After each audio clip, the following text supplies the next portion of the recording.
ನಾಳೆ ಹಿಂಗೆ ಮಾಡ್ಕೊಡ್ತಾರೆ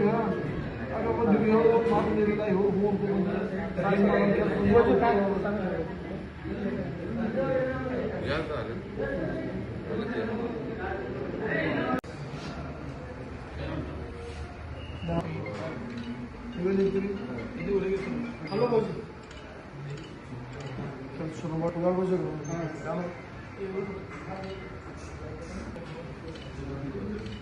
दादा, राज्याच्या उपमुख्यमंत्र्यांचं निधन झालेलं आहे आणि भाजपची प्रचाराची नीती या संदर्भात कशी असेल? उपमुख्यमंत्री माननीय अजितदादांचं जे दुर्दैवी अपघाती निधन झालं तो आपल्या सगळ्यांसाठी मोठा धक्का होता. राज्याचं कधीही न भोगणारं नुकसान त्या घटनेमुळे दुर्घटनेमुळे झालेलं आहे आणि निवडणुका चालू असल्यामुळं अर्थातच ह्या सगळ्या गोष्टीमुळं आम्ही मागच्या 3 दिवसापासून कुठल्याही सभा केल्या नव्हत्या आणि माननीय मुख्यमंत्री साहेबांनी राज्यभरातले सगळे प्रचार वगैरे रद्द केले आणि आम्ही आत्ताही निवडणुकीत सगळ्या कार्यकर्त्यांना सूचनाही देऊन राहिलो की खूप काही शेवटी निवडणुका आहेत, निवडणुका लढले पाहिजे, प्रचार करावा लागतो, पण हे करत असतानाही किती साधेपणानं करता येईल, खूप मोठा गाजावाजा न करता कमीत कमी म्हणजे किती शांततेत करता येईल त्या पद्धतीने आम्ही करतो आहे. आणि दादांच्या जाण्यामुळं एक नुकसान जे राज्याचं झालेलं आहे तो तर धक्का आम्हाला सगळ्यांना खूप मोठा आहे, पण ह्या निवडणुका तर पूर्ण कराव्या लागतील. त्या पद्धतीने कमीत कमी साधेपणानं कसं करता येईल त्या करण्याच्या सूचना आम्ही खालपर्यंत दिल्या आहेत. कुठेतरी मुख्यमंत्र्यांच्या सभा आहे ते पूर्ण दौरा रद्द झालेली आहे. कशा पद्धतीने बघता प्रत्येक ठिकाणी आता जे आहे प्रचार यंत्रणा ते साध्या पद्धतीने करण्याचं आव्हान करण्यात? आम्ही माननीय मुख्यमंत्र्यांनी सभा रद्द केली, आम्ही ही कमीत कमी गाजावाजा, कमीत कमी गोंधळ ह्याच्यातून निवडणूक कसे पूर्ण पडतील यासाठी प्रयत्न करतो आणि तशा सूचनाही आम्ही दिल्या आहेत. आणि माननीय मुख्यमंत्री जरी प्रचार सभेत कुठे नसले तर आमचं कार्यकर्त्यांची नेटवर्क कार्यकर्त्यांची टीम ही चांगली आहे, त्यामुळे निश्चितच नगरपालिका जिल्हा महापालिकेमध्ये जो यश आम्ही संपादित केलेला आहे तोच क्रम आतापर्यंत कायम राहील आणि मोठ्या फरकाने आम्ही जिंकू ह्याचा आम्हाला आत्मविश्वास. दादा, म्हणजे 7 तारखेपर्यंत मुख्यमंत्र्यांची कोणत्याही प्रकारची सभा वगैरे सोलापूर जिल्ह्यात होणार नाही का? आत्ता सध्या तरी होणार नाही असाच निरोप आहे. दादा, कुठेतरी आपले विरोधक आहेत मेत्री साहेब, त्यांनी असं म्हणतात की अक्कलकोट तालुक्यात सोडून डोनाल्ड ट्रम्प सोबत युती भाजप होऊ शकते, मात्र अक्कलकोट तालुक्यात शिवसेनेशी युती होऊ शकत नाही, अशा पद्धतीची टीका केली.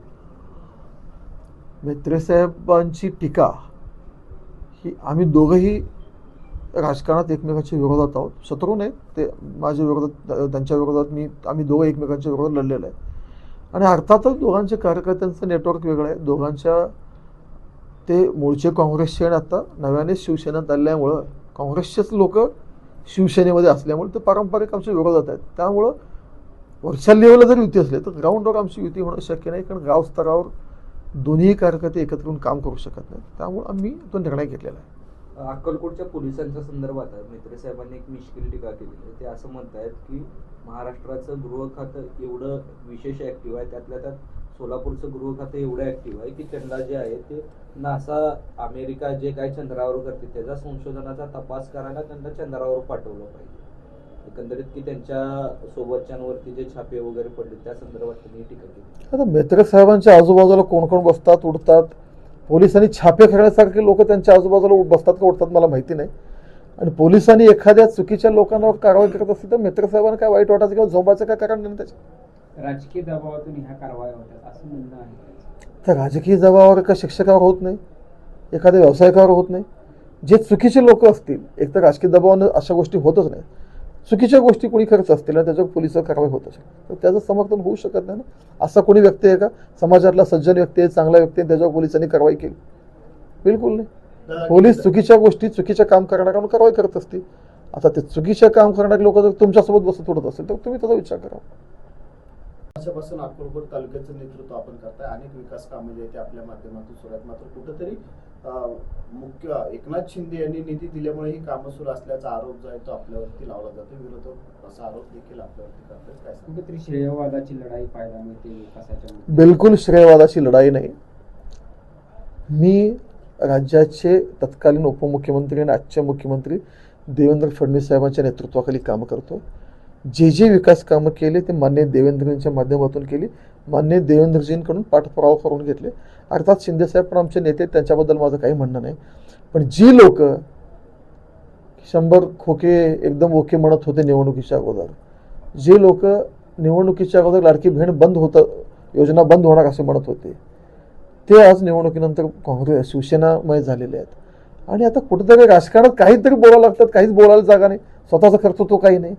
त्यामुळे शिंदेसाहेबांच्यावर नावावरून तेवढी पावती फाडायचे काम चालू आहे. शिंदेसाहेबांच्याबद्दल आमचं काही मत नाही, ते आमचेही नेते आहेत, महायुतीतले नेते आहेत. पण जे लोक शिंदेसाहेबांना निवडणुकीच्या अगोदर नावं ठेवली, आता ते शिंदेसाहेबांचे कौतुक करायला आहेत, स्वतःच्या स्वार्थासाठी करायला आहेत. राजकारणात टिकण्यासाठी काहीतरी धडपड करावं लागते, त्याचाच तो भाग आहे.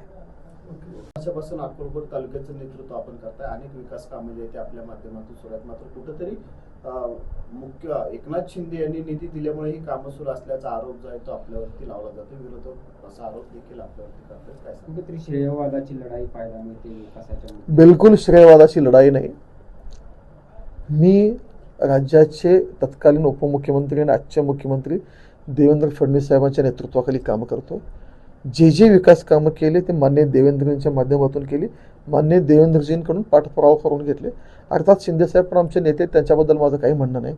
पण जी लोक 100 खोके एकदम ओके म्हणत होते निवडणुकीच्या अगोदर, जे लोक निवडणुकीच्या अगोदर लाडकी बहीण बंद होतं, योजना बंद होणार असे म्हणत होते, ते आज निवडणुकीनंतर काँग्रेस शिवसेनामय झालेले आहेत. आणि आता कुठेतरी राजकारणात काहीतरी बोलायला लागतात, काहीच बोलायला जागा नाही, स्वतःचा खर्च तो काही नाही. त्यामुळे शिंदेसाहेबांच्यावर नावावरून तेवढी पावती फाडायचे काम चालू आहे. शिंदेसाहेबांच्याबद्दल आमचं काही मत नाही, ते आमचेही नेते आहेत, महायुतीतले नेते आहेत. पण जे लोक शिंदेसाहेबांना निवडणुकीच्या अगोदर नावं ठेवली, आता ते शिंदेसाहेबांचे कौतुक करायला आहेत, स्वतःच्या स्वार्थासाठी करायला आहेत. राजकारणात टिकण्यासाठी काहीतरी धडपड करावं लागते, त्याचाच तो भाग आहे. वर्षापासून अक्कलकोट तालुक्याचं नेतृत्व आपण करताय. अनेक विकास कामं जे ते आपल्या माध्यमातून सुरू आहेत. मात्र कुठेतरी मुख्य एकनाथ शिंदे यांनी निधी दिल्यामुळे ही कामं सुरू असल्याचा आरोप जो आहे तो आपल्यावरती लावला जातो. विरोधक असा आरोप देखील आपल्यावरती करतात. काय सांगू? कुठेतरी श्रेयवादाची लढाई पाहायला मिळते विकासाच्या मुद्द्यावर. बिलकुल श्रेयवादाची लढाई नाही. मी राज्याचे तत्कालीन उपमुख्यमंत्री आणि आजचे मुख्यमंत्री देवेंद्र फडणवीस साहेबांच्या नेतृत्वाखाली कामं करतो. जे विकास कामं केले ते मान्य देवेंद्रजींच्या माध्यमातून केली, मान्य देवेंद्रजींकडून पाठपुरावा करून घेतले. अर्थात शिंदेसाहेब पण आमचे नेते, त्यांच्याबद्दल माझं काही म्हणणं नाही. पण जी लोक 100 खोके एकदम ओके म्हणत होते निवडणुकीच्या अगोदर, जे लोक निवडणुकीच्या अगोदर लाडकी बहीण बंद होतं, योजना बंद होणार असे म्हणत होते, ते आज निवडणुकीनंतर काँग्रेस शिवसेनामय झालेले आहेत. आणि आता कुठेतरी राजकारणात काहीतरी बोलायला लागतात, काहीच बोलायला जागा नाही, स्वतःचा खर्च तो काही नाही. त्यामुळे शिंदेसाहेबांच्यावर नावावरून तेवढी पावती फाडायचे काम चालू आहे. शिंदेसाहेबांच्याबद्दल आमचं काही मत नाही, ते आमचेही नेते आहेत, महायुतीतले नेते आहेत.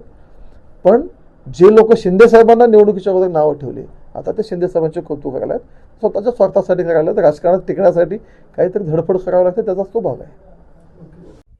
नाही, प्रचार दुराग्याने त्यांनी सांगितलं ना आम्ही युती करणार नाही. भाजपने सांगितलं की युती करणार नाही. त्यांनी अगोदरच जाहीर करून टाकलं त्यांनी आमदारांनी किंवा जगात कुठेही युती झाली तरी अक्कलकोटमध्ये होणार नाही म्हणून. जगात सांगतो मी, ट्रम्प बरोबर युती झाली तरी चालेल, पण तिथं अक्कलकोटमध्ये होणार नाही म्हणलं. तर जगात होत नाही म्हणलं तर मग आम्ही कशाला हे करू, म्हणून आम्ही आमच्या लोकांना उभा केले. मग शिवसेनेच्या माध्यमातून कशा पद्धतीचा प्रचार जो आहे तो या जिल्हा परिषद आणि पंचायत समितीच्या निवडणुकीत असेल? आम्ही काय मुद्दे असतील? आमचे मुद्दे एवढेच असतील किंवा आमचे मुख्य नेते आदरणीय शिंदेसाहेब मुख्यमंत्री असताना जो तालुक्याला निधी मिळालेला आहे, आता या 6 वर्षात काही एक पैसा मिळाला नाही, हे पहिला मुद्दा आमचा. आणि लाडकी बहिणीचे खरे जनक कोण आहेत ते सगळे महाराष्ट्राला माहीत आहे, जगाला माहीत आहे, एकनाथ शिंदेसाहेब आहेत. तो मुद्दा घेऊन जाणार आम्हाला. लेक लाडकी योजना, मुख्यमंत्री वैद्यकीय मोफत सहायता कक्ष योजना, असे इतर योजना आणि जे हजारो कोटीची कामं दिली आमच्या तालुक्यामध्ये शिंदेसाहेबांच्या मुख्यमंत्र्यांच्या काळामध्ये, ते आम्ही ते सगळे विकासाचं कामं आणि पुढे आम्ही काय करणार आहे या ग्रामीण भागासाठी त्याच्याबद्दल आम्ही जाणार आहे. आणि दुसरी गोष्ट महत्वाची म्हणजे हे सगळं चाललं होतं जे आता 4-5 वर्ष बघता तुम्ही, आता दबावाचं राजकारण, प्रत्येक अधिकाऱ्याला दबाव. आता बघा, काल एक माणूस आमच्याबरोबर फिरला, लगेच त्याच्या धाब्यावर रेट टाकले पोलिसांनी. का तत्परता आहे हो घर खात्याची. खरं म्हणजे स्कॉटलँड यार्डचे पुढे गेले, ह्यांना नासावर पाठवलं, नासामधनं चंद्रयानावर पाठवलं पाहिजे आपल्या पोलिसांना. एवढं म्हणजे तात्पर्य लगेच ऍक्शन घेतात म्हणून. असं आम्हाला वाटू लागलंय आणि ते आम्ही एक निवेदन देणार आहे माननीय मुख्यमंत्री महोदयांना, गृहमंत्री महोदयांना, की आपले पोलीस एवढं सक्षम आहेत, त्यांना तुम्ही नासावरचे जे चंद्रावर तिथं अमेरिका काहीतरी करत असेल तिथं कारवाई करायला सांगा, पाठवा म्हणून आम्ही त्यांना विनंती करणार आहे. अण्णा, म्हणजे आपलं म्हणणं असं आहे की